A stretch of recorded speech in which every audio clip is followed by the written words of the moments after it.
Alors, maintenant, nous allons maintenant voir les avantages. C'est-à-dire que les avantages d'utiliser cette méthode. Le premier avantage, c'est quoi? C'est que lorsque vous utilisez cette méthode de travailler avec ArchicaD, notamment avec les calques, l'avantage, c'est que vous pouvez facilement faire le maîtrise. Ça veut dire que dans ArchicaD, si vous voulez par exemple faire le maîtrise, c'est-à-dire que si vous voulez calculer les quantités, vous allez venir ici sur le plan de projet. C'est-à-dire qu'ici, vous avez par exemple toute une nomenclature ici qui va vous permettre de trouver des quantités, c'est-à-dire que le nombre de fenêtres. Ici, vous voulez par exemple savoir le volume de béton, la surface des murs.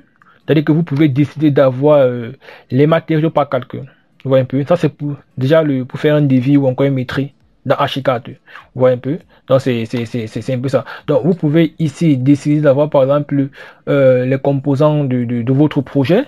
C'est-à-dire que le nombre de portes, le nombre de fenêtres, les surfaces des matériaux, ou encore les volumes par calque, les surfaces et les volumes par calque. Donc c'est ici que vous allez pouvoir gérer tout cela. Donc voilà aussi les avantages qu'il y a lorsqu'on travaille avec la notion de plan de vue dans ArchicaD. Et avec la notion de plan de vue, vous voyez que vous pouvez directement quitter d'un plan de vue à un jeu de publication dans ArchicaD. Donc nous allons voir peut-être ça prochainement. Parce qu'ici, il s'agit de la notion de calque et la notion de plan de vue.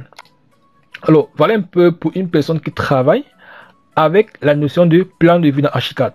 Donc, vous devez savoir que cette méthode a des avantages et elle a aussi des inconvénients. Bon, par exemple, si je prends un inconvénient de cette méthode, notamment pour ceux qui utilisent les plans de vue, le premier inconvénient, c'est que lorsque vous utilisez par exemple la notion de plan de vue, ceux avec qui vous collaborez, notamment vos collaborateurs, doivent aussi savoir comment cela fonctionne.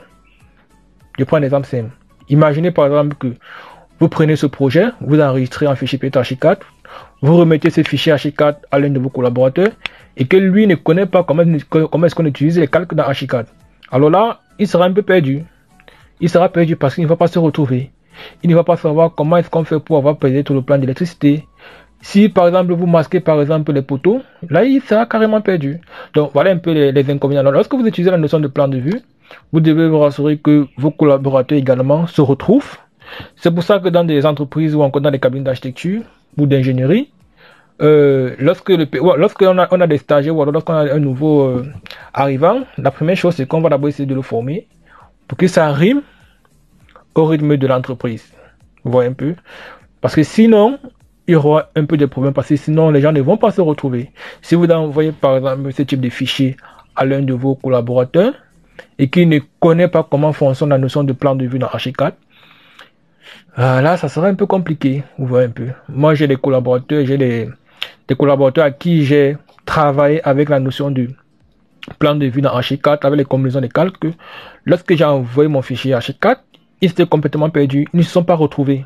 Vous voyez un peu, ils ne sont pas retrouvés. Donc, lorsque vous utilisez la notion de calque dans ArchicaD, il faut d'abord regarder votre entourage, ceux avec qui vous collaborez sur des projets. Si vous utilisez cette notion de calque, est-ce qu'ils vont se retrouver?